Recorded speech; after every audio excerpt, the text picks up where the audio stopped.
இது உங்கள் இந்திரா தன்ராஜ் வழக்கறிஞர், சென்னை உயர்நீதிமன்றம்.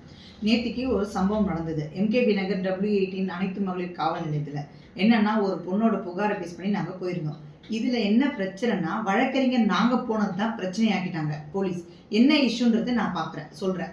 என்ன விஷயம்னா, அந்த அம்மா 5 months ப்ரெக்னெண்ட்டாக இருக்கிறாங்க. அவங்களோட கம்ப்ளைண்ட் பேஸ் பண்ணி நாங்கள் போகிறோம். அவங்க கம்ப்ளைண்ட் எடுக்கலன்ட்டு ஏசி கிட்ட போகிறோம். ஏசி மூலயமா போலீஸ் இன்ஸ்பெக்டருக்கு டைரக்ஷன் கொடுக்குறாரு. இது சிஎஸ்ஆர் போட்டு இது என்கொயரி பண்ணுங்கன்னு சொல்லிட்டு சிம்பிளாக முடிகிற வேலை தான். இதை என்ன பண்ணுறாங்கன்னா, இது ஃபஸ்ட்டு சப்ஜெக்ட் தெரியாமல் அவங்க ஆரம்பிச்சுட்டாங்க. உட்கார வச்சுட்டு அதுக்கப்புறம் என்ன பண்ணுறாங்கன்னா, அந்த பொண்ணை ரொம்ப மட்டமாக பேசுகிறாங்க. மட்டமாக பேசும்போது, நீ வாயை திறந்து பேசுமா அப்படின்னு ஒரு வார்த்தை தான் நான் சொன்னேன்.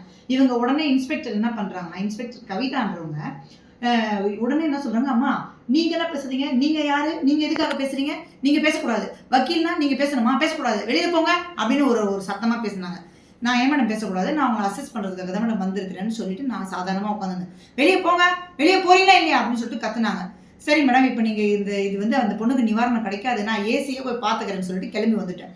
கிளம்பி வெளியே வந்த உடனே ஸ்டேஷனை இந்த ரூமை விட்டு வெளியே வரும்போது அவங்களும் பின்னாடியே என்ன பண்ணுறாங்கன்னா கத்துறாங்க. இனிமேல் இவங்க கேஸ் எடுத்துகிட்டு வந்தால் நடத்தாதீங்க, இவங்க கேஸை என்டர்டெயின் பண்ணக்கூடாது, இவங்க உள்ளேயே சேர்க்கக்கூடாது அப்படின்னு சொல்லிட்டு ரொம்ப அநாகரிகமாக பேசுனாங்க. இவங்க பேசும்பொழுது அந்த வராண்டாவில் பார்த்தீங்கன்னா கம்ப்ளைண்ட் கொடுக்கறதுக்காகவே ஒரு 10-15 பேருக்கு அங்கே உட்காந்துருந்தாங்க. இவங்க எல்லாரும் பார்க்குறாங்க. அதே சமயத்தில் உள்ளே இருக்கிற போலீஸ் காவலர்கள், கான்ஸ்டபிள்லேருந்து ரைட்டர்லேருந்து எல்லா விமென்ஸ் உட்காந்துருக்காங்க. அவங்களும் வாட்ச் பண்ணுறாங்க. பக்கத்துலேயே ஏசி ஆஃபீஸ் இருக்கிறதுனால சத்தம் கேட்டு அவங்களும் வெளியே வந்துட்டாங்க. ஸோ இத்தனை பேர் நடுவில் அந்த அம்மா என்கிட்ட அநாகரிகமாக பேச ஆரம்பித்தாங்க. என்னன்னா, இந்த அம்மா இந்த ஸ்டேஷனுக்குள்ளே வரக்கூடாது, நானும் என் கணவரும் வழக்கறிஞராக இருக்கிறதுனால 2 பேர் தான் போயிருந்தோம். ஸோ இந்த 2 பேரும் வரக்கூடாது, ஸ்டேஷன் உள்ளே வரக்கூடாது, இவங்களை ஸ்டேஷன் உள்ளே சேர்க்கக்கூடாது, இவங்க கம்ப்ளைண்ட் எடுக்கக்கூடாது, இவங்க பார்க்கக்கூடாதுன்னு சொல்லிட்டு இவங்களை துரத்த தான் பார்த்தாங்க. நான் ஒரு கட்டத்துக்கு மேலே ஏசி அப்ரோச் பண்ணி சொல்லும்போது ஏசி கூட்டிகிட்டு போய் அவர் ரூமில் பேசுகிறாரு. இந்த 2 கிளைண்ட் 2 பார்ட்டிஸையும் இன்ஸ்பெக்டரையும் வச்சு கூப்பிடும்போது இன்ஸ்பெக்டர் பேச்சையே கேட்காம, அதாவது ஏசி கூப்பிட்ற இன்ஸ்பெக்டர் வர சொல்லி அதுக்கே அந்த அம்மா வரலை. ஆனால் ஒரு கட்டத்துக்கு மேலே அவங்கள ஃபோர்ஸ் பண்ணி கூட்டிகிட்டு வராங்க. இவங்க விசாரித்து போய் க்ளோஸ் பண்ணி கொடுங்கம்மான்னு ஏசி டைரக்ஷனில் வந்திருக்காங்க. இது கிட்டத்தட்ட பார்த்தீங்கன்னா 7 மணிலேருந்து நாங்கள் 8:30 மணி வரைக்கும் நின்றுட்டு இருக்கோம். இதுக்கு எந்த ஒரு நிவாரணமும் கிடைக்கல.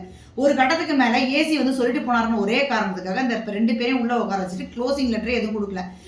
எனக்கும் டைம் ஆகுதுன்னு சொல்லிட்டு நாங்கள் பேசலான்னு கேட்கும்பொழுது என்ன தான் பண்ணுறாங்க, க்ளோஸ் பண்ண தானே சொன்னார் ஏசின்னு சொல்லிட்டு கேட்டால் எதுவுமே தெரியாது அப்படின்ட்டு அலட்சியமாக பேசுகிறாங்கன்னு நான் உள்ளே போய் நின்னேன்.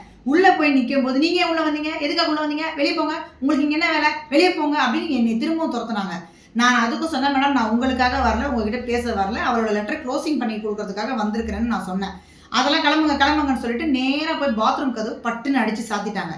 ஒரு வக்கீலுங்க, நான் ஒரு பெண் வக்கீல், வேஸ்கோட்டோட நான் போய் ஒரு ஸ்டேஷனில் நான் நின்றுட்டுருக்கேன்.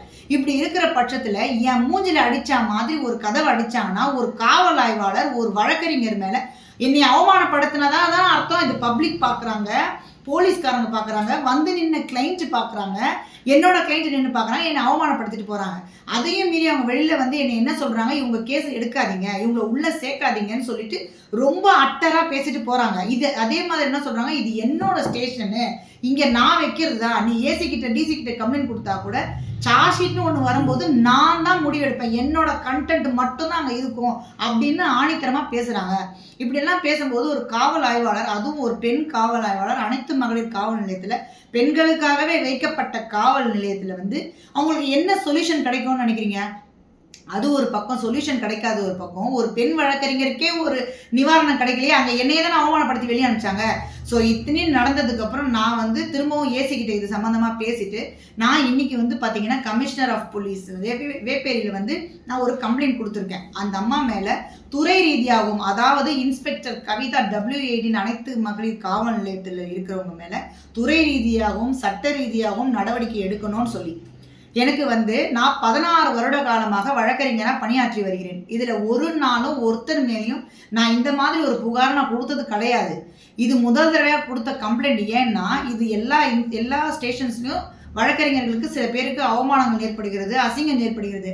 ஆனால் என்னை அவமானப்படுத்தி, ஒரு பெண் வழக்கறிஞரை அவமானப்படுத்தி கதவு அடிக்கிறதும், வெளியே போன துரத்துறதோ, சிட்டிகை போட்டு பேசுறதும், இதெல்லாம் எந்த இடத்துல அடுக்கும்? ஒரு காவல் ஆய்வாளர் அந்த ஸ்டேஷனில் இருக்கிற வரைக்கும் தான் காவல் ஆய்வாளர். அதை விட்டு வெளியே வந்தாங்கன்னா அவங்களும் ஒரு சாதாரண மனுஷங்க தான். இப்போ ஒரு வழக்கு நீதிமன்றத்துக்கு வரும்போது அவங்க வழக்கறிஞர் அணுகுறாங்க இல்லையா, அப்போ அவங்களுக்கு வழக்கறிஞர் தேவைப்படுது இல்லையா. இப்போ அவங்க காவல் நிலையத்துக்கு வரும்போது வழக்கறிஞர் தேவை இல்லையா. இதுதாங்க எங்களோட குற்றச்சாட்டு.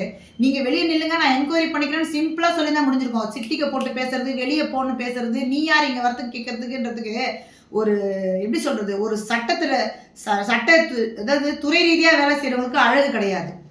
அதனால அவங்க மேல கொடுத்த கம்ப்ளைண்ட் பேர்ல துறை ரீதியாகவும் சட்ட ரீதியாகவும் நடவடிக்கை எடுக்கணும்னு சொல்லிட்டு நான் கமிஷனருக்கு கொடுத்துருக்கேன்.